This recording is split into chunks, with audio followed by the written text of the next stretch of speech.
Patrick Sébastien, né le 14 novembre 1953 à Brive-la-Gaillarde, est l'une des personnalités de la télévision, chanteur, acteur et artiste les plus célèbres de France.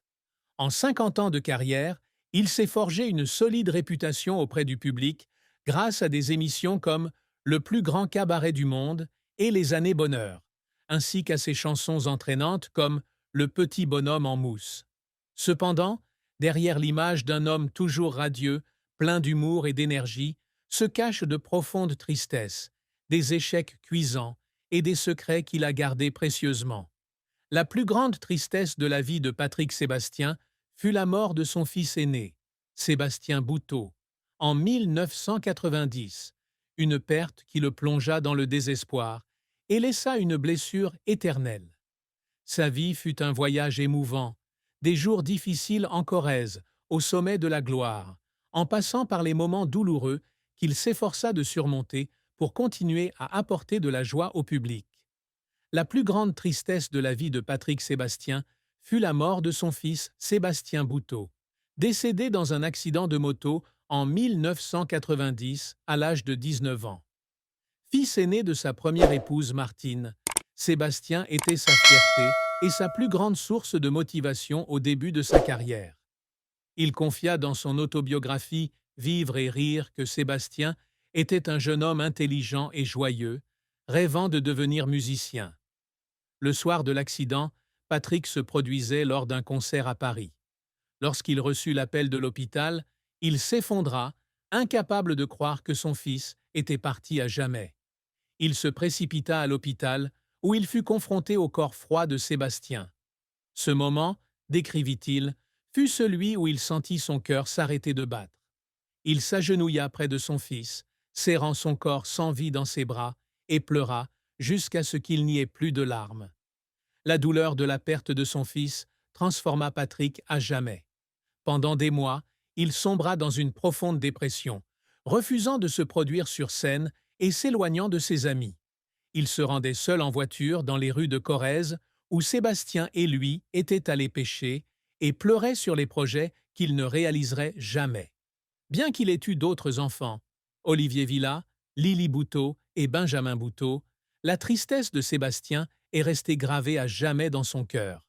Il a composé la chanson Le petit bonhomme en mousse en hommage à son fils, une mélodie joyeuse qui porte une douleur silencieuse. Chaque fois qu'il interprète cette chanson, il doit retenir ses émotions pour ne pas pleurer devant le public. Cette tristesse n'est pas seulement une perte personnelle, mais aussi un sentiment de culpabilité, car il a le sentiment de ne pas avoir été assez présent pour son fils en raison de son emploi du temps chargé. Patrick porte également d'autres tristesses en lui, comme le sentiment d'avoir été rejeté par l'industrie télévisuelle à la fin de sa carrière.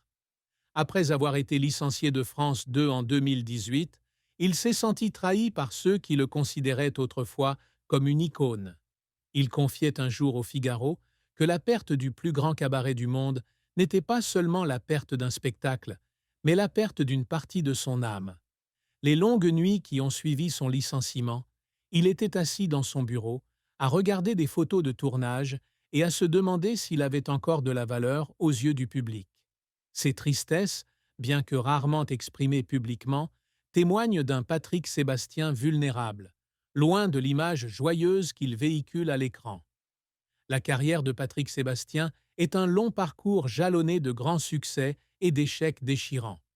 Issu d'une famille modeste de Brive-la-Gaillarde, il grandit avec une passion pour les arts, notamment la musique et l'humour. Après le lycée, il enchaîne les petits boulots, de vendeur d'assurance à animateur dans des clubs locaux, avant de débuter sa carrière professionnelle dans les années 1970. Son premier succès est venu comme animateur radio sur RMC, où il captivait le public par son humour et son énergie explosive. En 1975, il sort son premier album, et les Martiens débarquèrent, marquant ses premiers pas dans l'industrie musicale. Dans les années 1980, Patrick se lance dans l'art du spectacle avec des chansons comme La Fiesta et Le Gambadou, des chansons festives devenues des icônes de la culture populaire française. Il s'essaie également au cinéma, jouant dans des films comme Le Pactole, 1985 et Thème 2000, un projet qu'il réalise et interprète. Bien qu'il ne connaisse pas un grand succès au cinéma, ses rôles lui permettent d'affirmer sa polyvalence. Son plus grand succès survient en 1998 lorsqu'il lance Le plus grand cabaret du monde sur France 2. Ce spectacle, mêlant cirque, magie et danse, attire des millions de téléspectateurs et devient l'un des plus populaires de France. Il anime l'émission pendant plus de 20 ans, offrant des moments magiques